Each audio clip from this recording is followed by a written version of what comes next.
Guys, तो आज मैं आपको सुनाता हूँ एक स्टोरी। और ये स्टोरी है एक दादी माँ की। दिन के 12 बज रहे थे, कड़ाके की धूप थी और दादी माँ एक जगह अपनी गाड़ी से कहीं जा रही थी। अचानक से रास्ते में उनकी गाड़ी का चक्का जो है वो पंचर हो जाता है। और फिर आसपास कोई नज़र नहीं आ रहा था जो कि चक्के को चेंज करे। फिर दादी माँ ने खुद से उस चक्के को चेंज करने की कोशिश की, बट वो कर नहीं पा रही थी क्योंकि ऑब्वियसली उनकी एज जो थी वो काफ़ी ज़्यादा थी, 60 प्लस थी। तो she was not able to lift the stepney tyres and all. उसके बाद उन्होंने सोचा क्यों नहीं मैं किसी से हेल्प मांगूं। और वो कड़ाके की धूप में खड़े होके लोगों को बेसिकली हेल्प के लिए रोकने लगे। थोड़ी देर तक कोई भी उनकी हेल्प नहीं किया।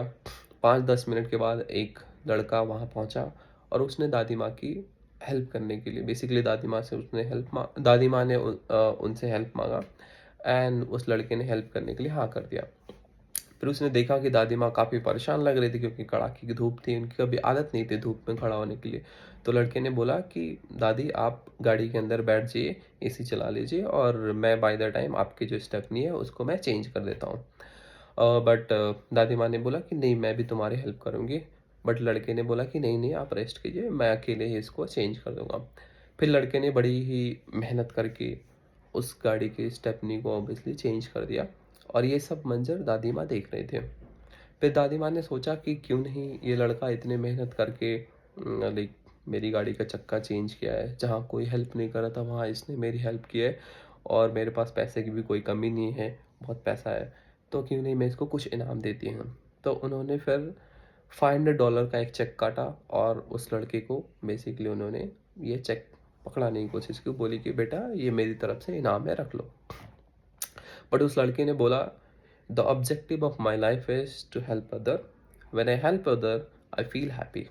और उसने ये जुमला बोल के दादी माँ को बोला कि यही मेरा इनाम है क्योंकि when I help other I feel happy. तो मेरे लिए यही इनाम काफ़ी है, आप प्लीज़ मुझे इनाम मत दीजिए। इतना बोल के वो लड़का चला गया और फिर उसके बाद दादी माँ भी वहाँ से चली गई। और वो फिर पूरे रास्ते उनके दिमाग में यही चल रहा था कि कितना अच्छा लड़का था। एंड वो जुमला भी उनको बार बार याद आ रही थी, that objective of my life is to help other, when I help other I feel happy. उसके बाद लंच का टाइम हो गया, दादी माँ ने कहीं रेस्टोरेंट में अपनी गाड़ी रोकी और वो बेसिकली लंच करने के लिए वहाँ पे गए। जब वो लंच करने के लिए वहाँ गई तो बेसिकली उनको खाना सर्व करने के लिए एक वेटर आए। और जो वेटर थी, जब उन्होंने उस वेटर को देखा तो बेसिकली वो सोच में पड़ गई क्योंकि वो जो वेटर थी वो ऑलमोस्ट प्रेग्नेंट, बेसिकली वो प्रेग्नेंट थी और उनकी डिलीवरी कुछ 2 वीक में होने वाले थे। तो दादी माँ सोचने लगी कि ऐसी हाल में तो इसको रेस्ट करना चाहिए, बट स्टिल ये अभी भी काम कर रही है, इसका मतलब कुछ तो इसकी प्रॉब्लम रही होगी या कुछ तो इसके लाइफ में स्ट्रगल चल रहा होगा जिसकी वजह से ये ऐसी सिचुएशन में भी काम कर रही है। फिर दादी माँ ने सोचा कि चलो मैं इससे पूछती हूँ कि ऐसा क्या सिचुएशन है। उसने उनको वेटर को बुलाया और पूछा कि बेटा आप इतनी मतलब ऐसी हाल में भी इतना काम क्यों कर रही हैं, आपको तो रेस्ट करना चाहिए। तो फिर उस लड़की ने बोला कि बिकॉज ऑफ सर्टेन रीज़न उनकी जो डिलीवरी होने वाली है वो किसी स्पेसिफिक हॉस्पिटल में ही हो सकती है। और उस हॉस्पिटल का खर्चा जो है, पूरी डिलीवरी का खर्चा, मेडिसिन वगैरह सबका जो खर्चा आएगा वो $5,000 आएगा। और उनके हस्बैंड काम तो करते हैं बट उतने पैसे उनके पास नहीं है जिससे वो ये पूरे हॉस्पिटल का खर्चा उठा सकें। और अभी भी कुछ पैसे घट रहे हैं।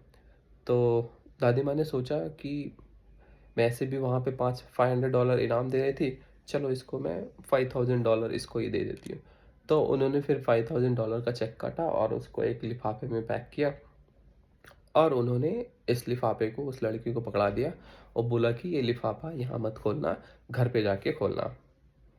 लड़की शाम को अपने घर जाती है और बेसिकली हस्बैंड वाइफ शाम में बात करते हैं कि अब तो बहुत कम टाइम बचा हुआ है डिलीवरी में। और दे वर बेसिकली कैलकुलेटिंग कि हमारे पास कितने पैसे जमा हुए हैं, कितना और बाकी है। फिर लड़की ने बोला कि आज एक दादी माँ मिली हुई थी, उन्होंने एक लिफाफा दिया और उसने अपने हस्बैंड को वो लिफाफा पकड़ाया। और जब उसका हस्बैंड वो लिफाफे को खोलता है तो बेसिकली व्हाट ही सॉ कि उसके अंदर $5,000 का चेक था, जो कि उनके पूरे हॉस्पिटल का खर्च था, A to Z, राइट।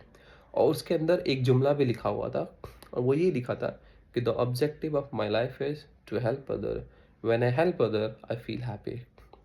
और ये लड़का वही था जिसने उनकी हेल्प की थी। तो मेरी ये पूरी स्टोरी सुनाने का मतलब यही है कि जब आप किसी की हेल्प करते हैं विदाउट एक्सपेक्टिंग एनीथिंग कि मेरे को इसके हेल्प करने के बदले कुछ मिलेगा, तो किसी न किसी ज़रिए से वो हेल्प बेसिकली उससे कहीं ज़्यादा आपके तक ज़रूर पहुँचती है। So that is the reason I always keep saying कि हमें हमेशा ये कोशिश करना चाहिए कि हम दूसरों के भी बारे में सोचें।